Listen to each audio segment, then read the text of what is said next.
Footballer Michael Owen takes sides for a question of sport at 5:30. First, in high definition on BBC One, let's get around the grounds with Gabby Logan.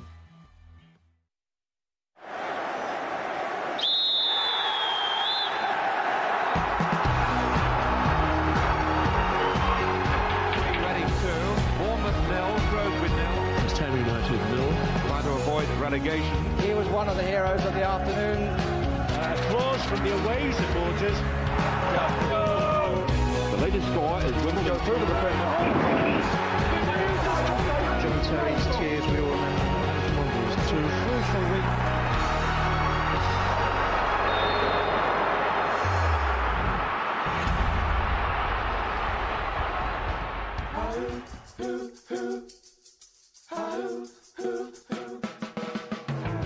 Obviously, from our own viewpoint, we just need to go and try and win a game. We have to win against Sunderland, and we want to win together.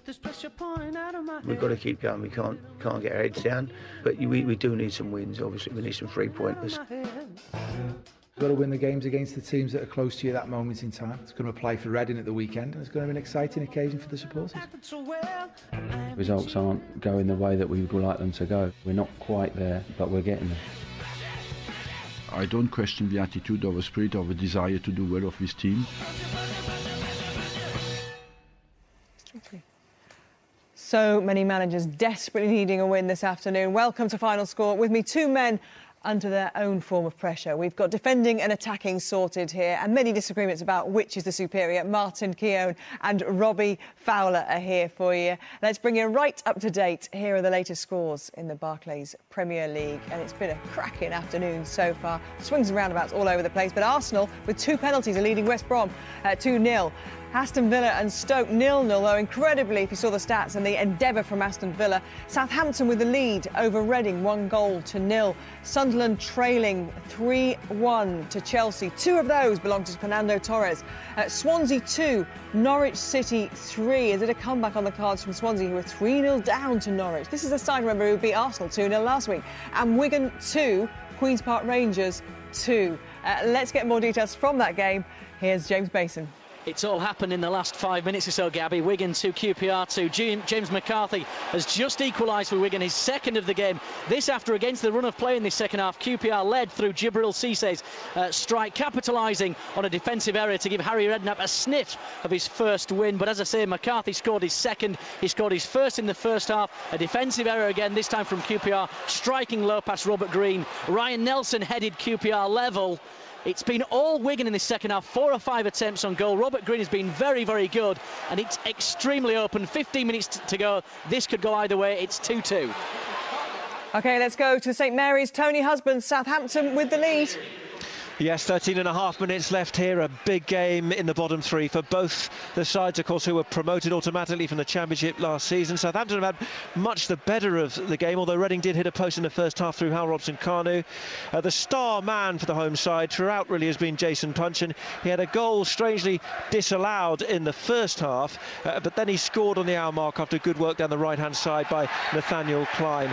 Reading have hit back. They've tried to get that equaliser. McAnuff going wide. Lafondra heading one just wide as well. It's going to be a very tense last 13 minutes. Both these sides face Sunderland just above them in their next game, so this is crucial, these 3 points.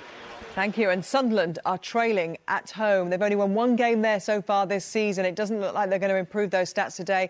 Chelsea, 3 goals, and 2 of them Fernando Torres. Damien Johnson, that's 4 in a week. That's right, he can't stop scoring all of a sudden. It's ended his personal Premier League goal drought, and it looks like easing Chelsea to victory, although they're just hanging on a little bit now. He poached the first from Eden Hazard's left-wing cross and dispatched the second from the spot after an impetuous challenge from Seb Larsson on Ramirez in the box. Torres could have had a hat-trick. His second half effort rebounded off the woodwork to Mata to score the 3rd goal. Adam Johnson pulled one back in this second half. Cech standing strangely rooted to the spot. Cech just saved a Johnson's free kick a moment ago. Sunderland are doing all the pressing all of a sudden, but it's Chelsea who still leads. Let's go to the Emirates. 2 penalties, Andrew James, tell us about. One pretty legitimate, the other not so. Yes, Arsenal leading by those 2 penalties, both converted by Mikel Arteta, Gabby, but certainly controversial. And Arsenal fans will perhaps rip up those letters to Santa Claus and instead write to referee Mike Jones saying, can you referee all our games until Christmas, please? The first one he gave in the first half was a foul allegedly by Stephen Reid on Santi Cazorla. 1 or 2 Arsenal legends around here have already said it was an embarrassing dive by Cazorla to a club of Arsenal's traditions. But it was given, and Arteta scored. And then in the second half, Oxlade-Chamberlain, who's just been substituted, went down under a challenge from Chris Brunt. It was a foul challenge, but Oxlade-Chamberlain had perhaps fouled the West Brom substitute Popov in the build-up to that. Otherwise, Arsenal haven't looked like scoring. Gervinho, who's down at the moment, has missed 3 or 4 very good chances. Could well have been 0-0 without the intervention of referee Mike Jones. It's Arsenal 2, West Brom 0. Thank you, Andrew. And another goal at the Liberty Stadium. Ian Hunt, is it the equaliser? It's not, Gabby. It's not the impossible comeback for Swansea. It is a 4th goal for Norwich. It is Snodgrass who scored it, direct from a free kick from 25 yards. It looked as if Swansea might be on for that comeback. 3-0 down at half-time to goals from Whittaker, Bassong and Holt. They then pulled 2 goals back within 15 minutes of the restart. Michu first adding to the 2 he got at Arsenal last weekend with a low finish to go ahead of Van Persie and Suarez as the top Premier League goal scorer. Then Jonathan de Guzman made it 3-2 after some great work down the left-hand side by Nathan Dyer. Danny Graham almost made it 3-3, and then Michu once again inside the penalty area. But then just a few moments ago, a foul by Ashley Williams on Grant Holt, free kick, and Snodgrass working the ball past Tremmel to really perhaps put this game now beyond Swansea, although you just never know the way this game has gone this afternoon. A thrilling encounter between these 2 informed sides. At the moment, though, with 12 minutes to go, it's Swansea 2, Norwich 4. Let's go to Villa Park. Ivan Gaskell, we said this might be a draw. Yes, a history of draws in this fixture, and guess what? A wonderfully intense, feisty stalemate it may be, but it's going the same way. Again here, Villa largely on top, but no finish. Stoke, rugged, resilient. All sound familiar? Villa have taken Darren Bent and thrown him onto the pitch from the subs bench, on with the ever-willing Benteke to try and snatch a much-needed and elusive goal, but you can't help feeling Stoke might break away and pinch it yet. 10 to go, 0-0. Let's go to the Tulloch Caledonian Stadium. Ailey Barber there, and they've doubled their lead since the last time in Inverness that we spoke. Yep, they have indeed. And Richie Foran, who was denied that offside goal earlier on, finally got his first goal of the match to make it 2-0. Great work on the right-hand side by David Raven and Aaron Doran. They've been so effective this afternoon. They got the ball across, and Richie Foran, I've no idea what part of his body he got the ball into the back of the net with, but he did it, and I'm sure he won't mind because they all count. He did have to get a bit of treatment afterwards, but he seems fine now. And this second half has really been all Inverness so far. It's Inverness 2, Hibs 0. Sheffield Wednesday have taken the lead against Bristol City, but we're going to go to Selhurst Park now. Nick Godwin to tell us all about Ian Holloway's afternoon up against his old side. Yes, well, at the moment it's going very well, but it's been something of a roller coaster. Crystal Palace, his new side, lead Blackpool, his old side, by 2-1. They've had to come from behind in this second half, though, and goals from Glenn Murray and Owen Garvin have turned this game around. Palace looking to wrap up the points to move them to within a point of Cardiff at the top of the table. Yannick Bolasie burst through a few moments ago, beat 3 players down the right-hand side, a fantastic run, played it in for Murray, and his shot was saved at point-blank range by the Blackpool goalkeeper Matt Gilks. Matt Gilks. At the moment, Crystal Palace with their noses in front. They lead Blackpool by 2-1. Thank you very much, Nick. As I say, Sheffield Wednesday with that lead against Bristol City. Peter Slater can give you the details of the goal. Yeah, Gary Medine scored it, but it owes much to Jermaine Johnson with a powerful run. It was a goal on the break. He ran from halfway. He had players either side of him, but decided to shoot. Tom Heaton couldn't hold it. It really was a very powerful shot. And Medine, like all good strikers, following up, put the ball into the net. Could be a very big goal for Sheffield Wednesday. They lead Bristol City 2-1.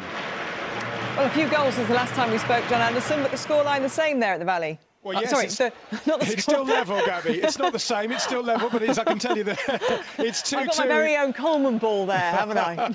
You have indeed. Anyway, it's 2-2 here at the Valley with a couple of goals inside 5 second-half minutes. Bradley Pritchard put Charlton 2-1 on a smart turn on the edge of the 6-yard box, rolling the ball into the corner for his first of the season. Gus Poyet then broke on Kazenga Lualua. He lined up a free kick just 20 yards out. Poyet was furious that the wall wasn't 10 yards back. but then when Lualua hit the free kick, it came off the wall and rolled into the net, so he was happy in the end.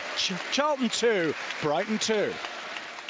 OK, let's go to the City ground. Alan Biggs, a goal.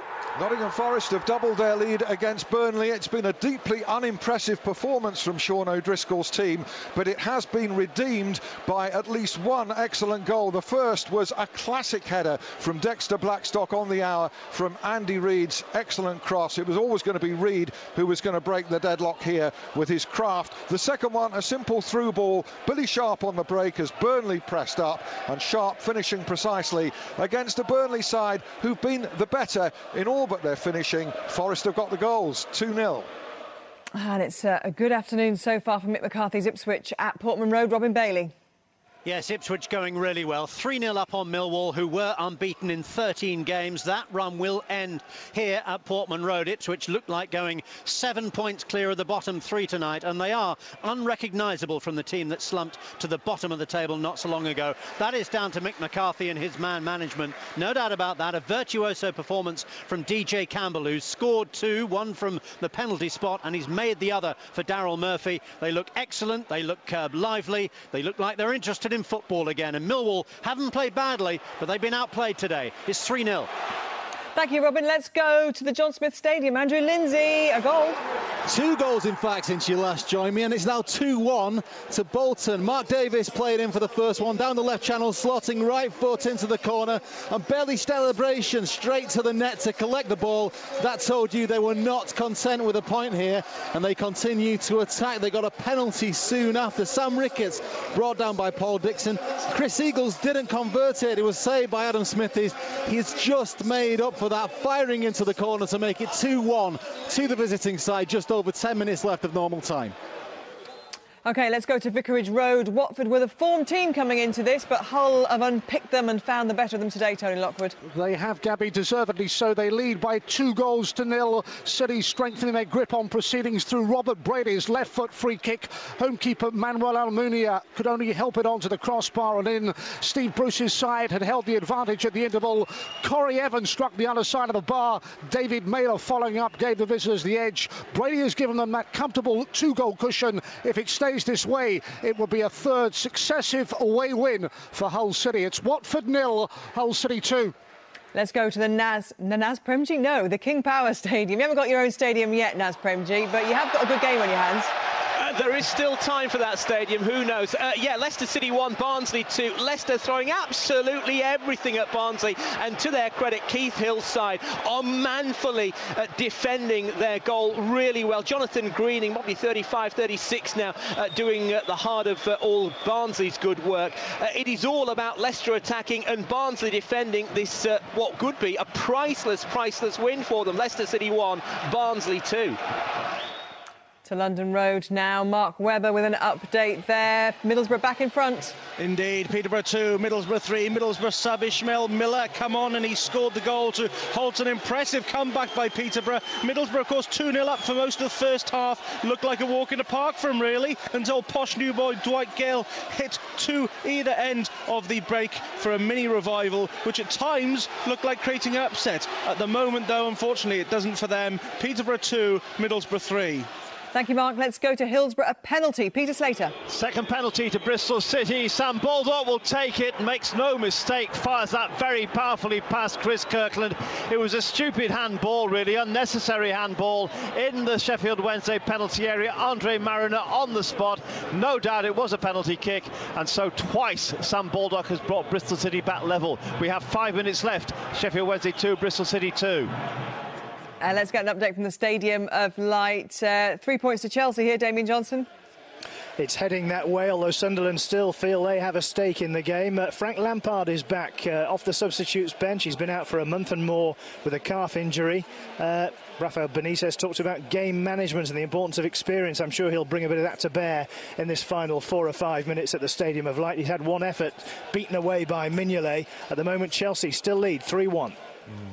Is this the result, do you think, that could just turn things for Benitez, turn things for Torres this season, certainly with 4 goals in a week? I don't think the fans will be happy with Rafa, to be honest. I mean, I think, you know, obviously with him going there, I think he will get him playing the right way, and I think early in the season they were conceding a lot of goals. I think Rafa will stop that. I know he conceded 3 last week, but his emphasis is on more defending and keeping clean sheets and then getting goals, and I think it's working. Benitez has given Fernando Torres that little bit of extra confidence, doesn't he? If you see his finish tonight, lovely finish on the first one, takes the penalty, which he hasn't done recently. He's full of confidence. But it's a little bit embarrassing. The fact is that you need one manager to come in before you start playing well. Well, the top players should be able to respond, but it's a difficult dressing room, and maybe there's a weight shift now of power, perhaps, within the dressing room. Well, if this is an interesting question, isn't it? Because if he's an interim manager, then does he have it? Is there any incentive for him to say, right, I'm going to clear out a lot of these older players who've been here a long time and seem to have a lot of influence in the dressing room? Because if he's only interim, does he need just to get results this season, or is he building for the long term? Does anybody build for the long term at Chelsea? Clearly, I don't think you'll know with Abramovich, do you? No, I mean, it's not in his interest to tell Cole and Lampard they're not part of the future, is it? That was the first thing he was asked to do. But if somebody like Pep Guardiola came in, would he have the right to say that? Well, of course. I mean, that's the next step, isn't it? But for now, they look like they're a different team on their today's performance. And worrying for Sunderland, looking at Martin O'Neill, his team haven't responded at all in the second half.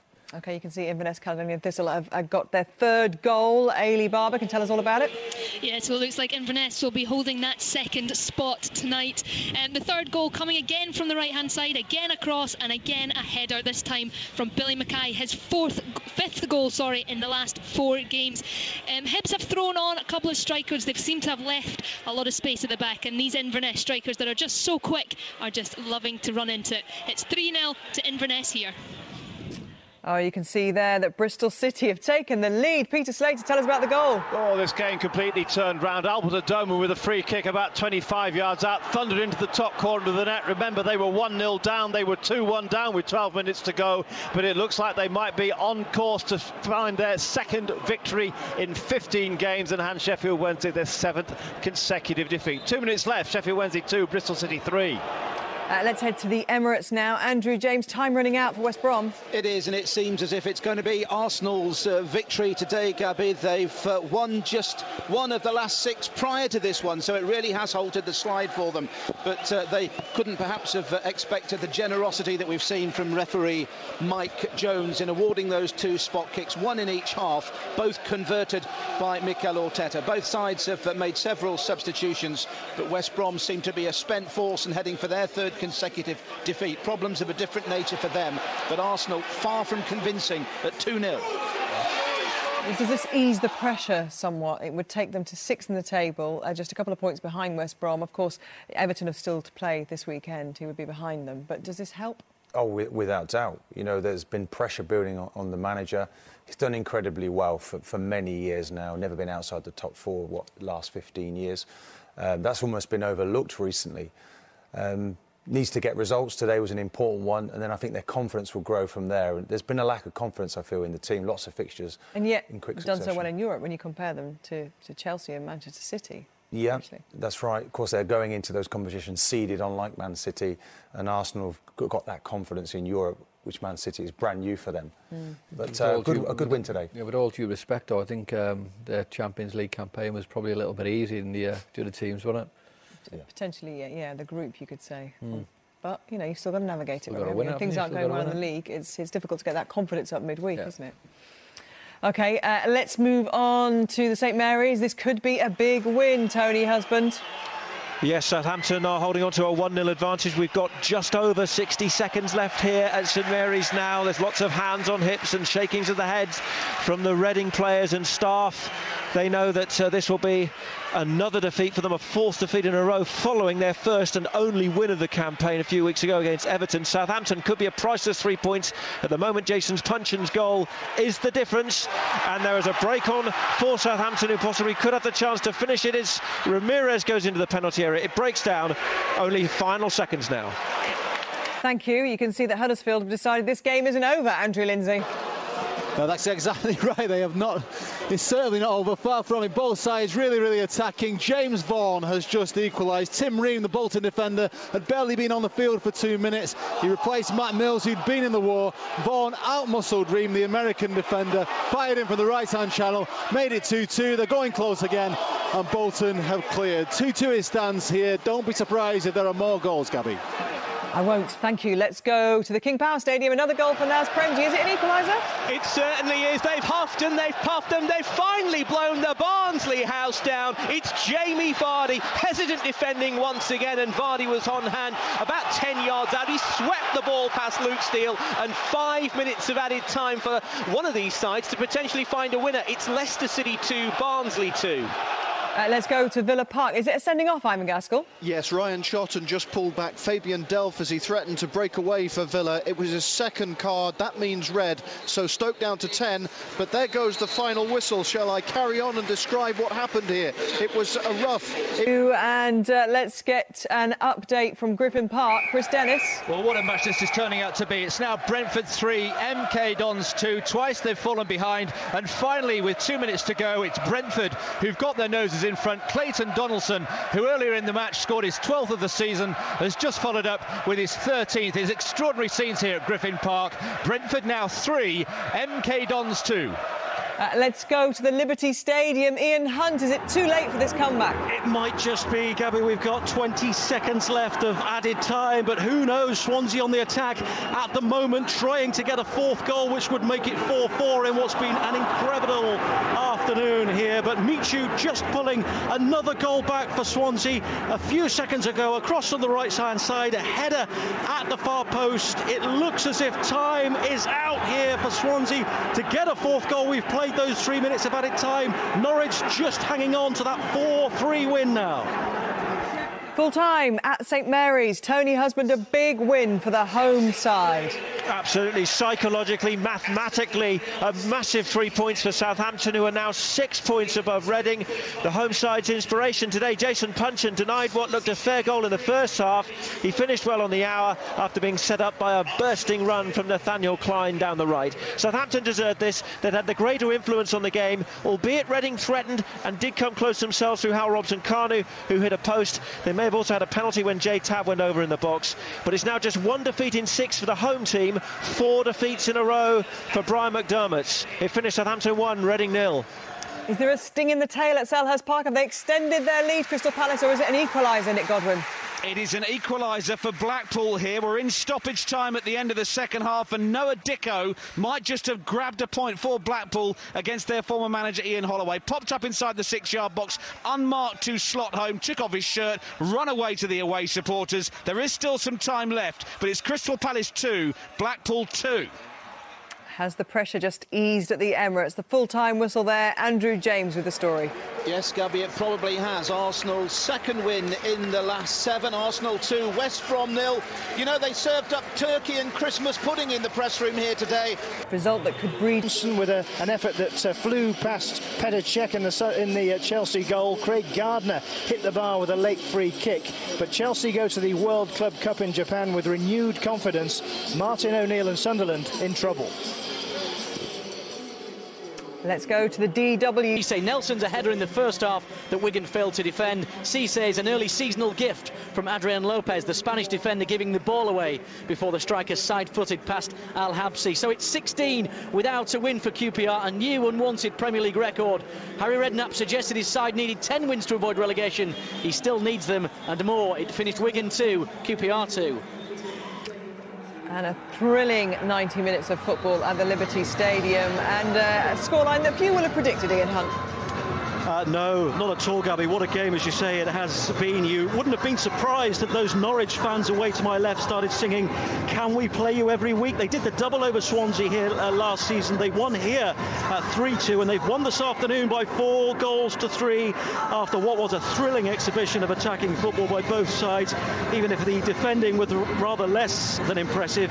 Witness Swansea being 3-0 down at half-time after Whittaker, Bassong and Holt had the freedom of the field, really, to put Chris Houghton's side comfortably on top. Swansea flirted with the unlikely comeback as Michu, now leading goal scorer in the Premier League with 12, and Jonathan de Guzman after that made it 3-2. It looked as if Swansea's hopes had ended then with 12 minutes to go when Robert Snodgrass scored direct from a free kick. Surely that would be it, but no, Michu in stoppage time with another goal to give Swansea hope, but it was too late though to make it 9 league games unbeaten now for Norwich. This Swansea's heaviest home defence defeat in the Premier League as their fine run comes to an end. It finished Swansea 3, Norwich 4, but what great viewing this should be on Match of the Day tonight, Gabby. Yeah, I'd say it's got to be high up the running order. Let's go to the SPL, to the Tulloch Caledonian Stadium. The two sides pushing Celtic at the top of the table. Ailey Barber, watch this one. Well, it's Inverness who leapfrog Hibs into second place after this convincing 3-0 win. In saying that, their first came slightly against the run of play. Ross Draper with the header at the back post from a Graham Shinney free kick. Hibs slightly shaded possession in the first half, but some half-time Terry Butcher treatment worked wonders, and in the second half there was only one team in it. Richie Foran got Inverness's second, bundling it over from a Raven cross. Hibs threw on some extra strikers, but were made to pay again, and again it was a header, this time from Billy Mackay. A great result for the Highlanders. Inverness 3, Hibs 0. Let's go to Selhurst Park. They're still playing, Nick Godwin. They are. We've now played nearly 6 minutes of stoppage time, and Crystal Palace are launching one last desperate attack, and it's that man Wilfried Zaha who's trying to work some space, but he's been dispossessed. It's 2-2. Crystal Palace have dominated this second period, scoring twice through Glenn Murray and Owen Garver to turn the game around. They were leading 2-1 as the clock ticked over to 89 minutes when Wes Thomas got away down the right edge of the penalty area and crossed it in for Noah Dicko to fire it in from about 3 yards. It kind of stunned Selhurst Park, and Ian Holloway will be furious. It's all over here. The final whistle has just gone and it's finished. Crystal Palace 2, Blackpool 2. And if you want your say on the day's action, you can join Johnny Vaughan and Robbie Savage. They'll be taking your calls over on BBC Radio 5 live from 6 minutes past 6 on 6:06. And we've some bonus football for you, live football this week with Chelsea's attempt to win the FIFA World Club Cup. And the European champions play their semi-final on Thursday with the final on Sunday. OK, here they are, all today's football results read by Mike West.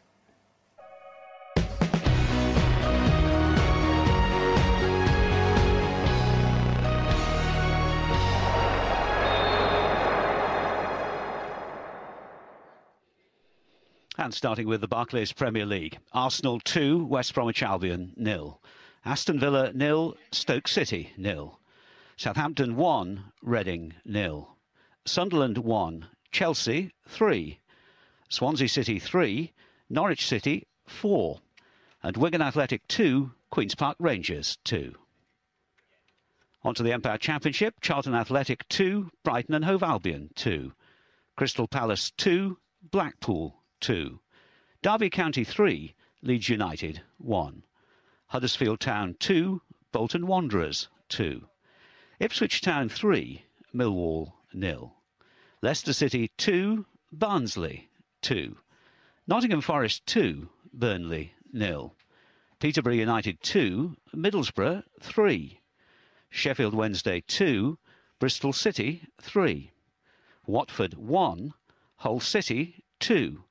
And the match between Wolverhampton Wanderers and Birmingham City, an evening kick-off at 5:20.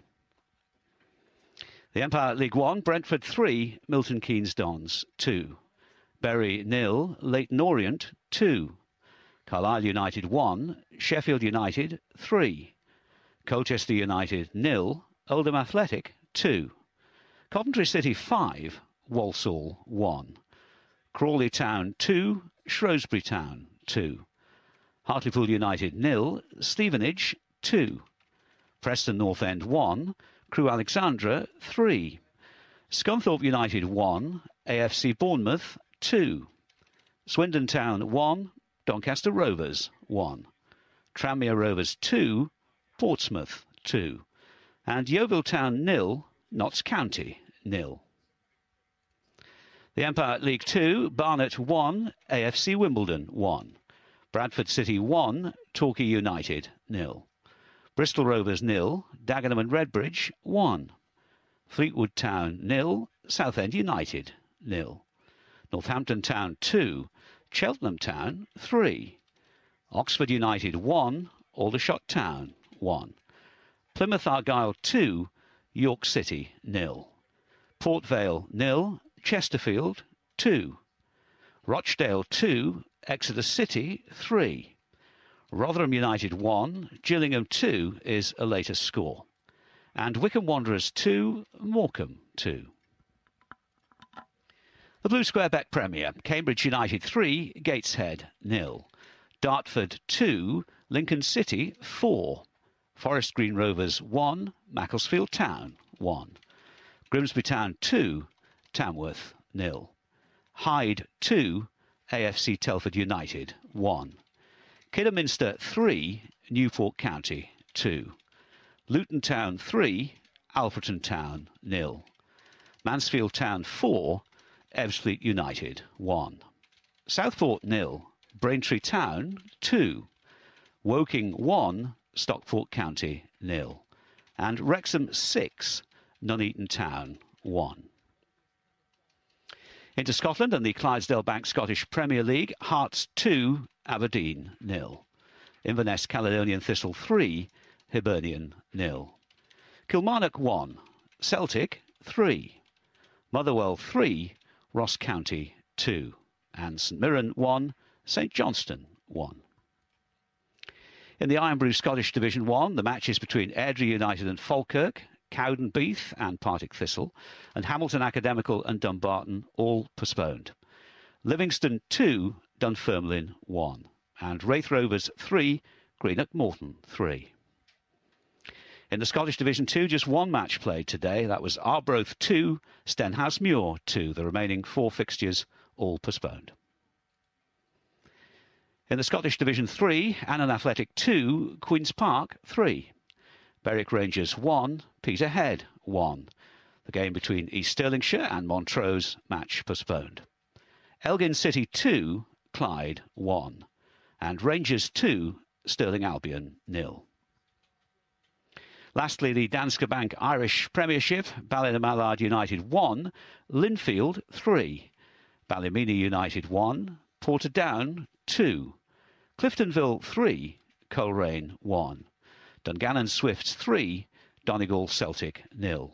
Glenavon 4, Lisbon Distillery 1. And finally, Glentoran 1, Crusaders 1. And a few late, well, just the one late kickoff actually to tell you about. It's still the latest, and it's Gillingham leading Rotherham by 2-1 at the New York Stadium in League Two.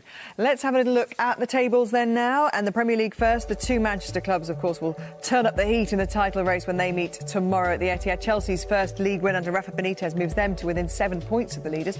Arsenal up to 6 thanks to victory over West Brom. At the bottom, Southampton move out of the relegation zone after they beat Reading. Sunderland's troubles deepen. They slip into the bottom 3 after their defeat, and QPR remain bottom as they set a Premier League record of going 16 games without a victory from the start of the season. Let's go to the Championship. Cardiff, who beat Blackburn last night, remain clear at the top of the Championship. Second place Crystal Palace are now 3 points behind after they were held to a draw today. Middlesbrough and Hull both move up a place, with Leicester slipping to 5th. At the bottom, Peterborough's 16th defeat of the season leaves them marooned at the bottom of the table. Bristol City beat Sheffield Wednesday to move out of the relegation zone, with Barnsley slipping into the danger zone. And to League One, there's no change at the top after Tranmere and Doncaster both drew, but Sheffield United are now just a point behind after their victory at Carlisle. MK Dons dropped to 6th following defeat by Brentford. At the bottom, the only change sees Shrewsbury move up above Bury thanks to a draw at Crawley. Portsmouth are a point clear of the relegation zone after they held Tranmere at Prenton Park. To League Two, and well, we don't know, of course, about that result at the moment, at the New York Stadium, but Gillingham are on course to extend their lead at the top, and second place Port Vale lost. Cheltenham stay in third automatic promotion spot after coming from 2-0 down to beat Northampton. Bradford move up to 4th, and Exeter creep into the playoff places at the expense of Fleetwood. And at the bottom, Barnet stay bottom despite earning a point today. Bristol Rovers have joined them in the relegation zone, with Aldershot moving to safety, but only on goal difference. And the Blue Square bet, will Grimsby take advantage of Newport's defeat at Kidderminster to go top with a win over Tamworth? And Wrexham's convincing victory against Nuneaton moves them up to second place. At the bottom, well, that result sees Nuneaton remain level on points at the bottom with Barrow, who didn't play today, and Braintree's win at Southport moves them up 2 places. To the SPL, Celtic now 3 points clear at the top after they won at Kilmarnock. Inverness beat Hibs to move above the Edinburgh club into second. Hibs also slipped below Motherwell. They grabbed a late win against Ross County. At the bottom, the Dundee Derby tomorrow, and the Dark Blues need a win to boost their hopes of survival. They're now 6 points adrift of second to bottom St Mirren, who earned a point against St Johnstone today. So, match of the day, 10:30, BBC One and BBC One HD. You don't want to miss it. Plenty of fantastic goals and incidents for you. Gary with the two Allens, Hansen and Shearer. Colin Murray has Mr Hansen and Michael Owen alongside him for Match of the Day 2 tomorrow, featuring the Manchester Derby amongst other juicy encounters at 10:25 on BBC One. OK, let's go to Jonathan Pearce, who is at the Stadium of Light. Saw Rafa Benitez's first win in 8 for Chelsea, 2 goals for Torres. You'd expect a lot of smiling faces in those blue shirts today. Yes, but they made harder work of it than they would have wanted from 3-0 up. They got off to a very good start. Should have had a penalty in the first attack. Wasn't given. Torres put them ahead in the 11th minute with a smart finish. They did get a penalty on the stroke of half-time. A rash challenge in the box by Larson on Ramirez, of all people. The ball was going nowhere. So Torres stood up. Brave, given that Chelsea have missed penalties recently. He was hungry for goals. He scored it. And then 2 minutes into the second half, might have had a hat-trick. The ball bounced off the post from a very good effort from him off the bar, I should say. Mata tucked in the rebound, but Sunderland made a game of it. Johnson rifled in a goal. Gardner thumped the woodwork for them, and Connor Wickham, showing good promise in periods, also produced a good save out of Petr Cech. So their misfortune continued, but they made a game of it. Chelsea go off to the World Club Championship with a vital win. And Sunderland now slipping into the bottom 3, with that 1 win at home all season. What have they got to do? Did you see signs today of where Martin O'Neill can build from here? Well, I thought they were outgunned in midfield. Chelsea lost Romeo injured, and they brought on Oscar, gifted player, but they played him in a defensive role, and Sunderland didn't really get at him. He was superb, by the way, Oscar, after coming on. But they were outclassed in there, I felt. They missed Stephen Fletcher, who was injured very, very badly. They need strengthening in January, and all football clubs need this. They need a change of fortune, and very fast. Yeah, indeed. They're in big trouble at the moment, aren't they? Thank you very much, JP. You see Rafa Benitez there recording his first win. I mean, there's some significant results at the bottom of the table today, because obviously Wigan and QPR drew, and with that win for Southampton, that takes them a little bit away. But this result that sucks Sunderland right into trouble. Yeah, and Martin O'Neill strangely muted in a lot of the after team talks that he does, and when he comes to the media. Not the usual Martin O'Neill. His team today really completely outplayed in that first half by Chelsea. Lots of confidence running through Benitez now. He's a different animal with that team. Fernando Torres scoring the goals for him. It seems to be almost a perfect marriage. He's the manager that's getting the best from Fernando. So far. And obviously, about the confidence game as a goal scorer. Mm-hmm. No, it's vitally important. We all know Fernando Torres he's gone on, a long run of not scoring goals, but he's not really looked like a player. But, of late, I don't know what it is the Rafa influence, but he does, as Martin said, he looks a bit different animal. He looks as though he wants it a little bit more. And I don't know whether Rafa being there, and obviously he's not really wanted by the fans as such, but maybe he's took a little bit of pressure off Fernando Torres, because he seemed to be playing a little bit happier, and the fans seem to still be giving Rafa a little bit of stick. What about Arsenal? The first penalty, you could argue, was questionable. You'll see it for yourself on Match of the Day tonight. The second penalty, fair enough. But, what was the difference today between the side that got beaten 2-0 by Swansea? Well, I think the Arsenal fans might be singing they want this referee every week, because if you look at both of the incidents, the first one, Cazorla, looks as if he's taken a dive. From the referee's angle, in fairness, though, you can understand why he's Mike given Jones, it. referee. The second one, in the build-up, there's actually a foul by Oxlade-Chamberlain in the build-up. There's no doubt about it. Chris Brunt brings Oxlade-Chamberlain down, and Arteta puts both penalties away. So it's a lucky day for Arsenal. They'll have to, build on this from now, give them a lot of confidence, Gabby, going forward, because they were lacking confidence going into today's match. Result of the day, do you think? Which one?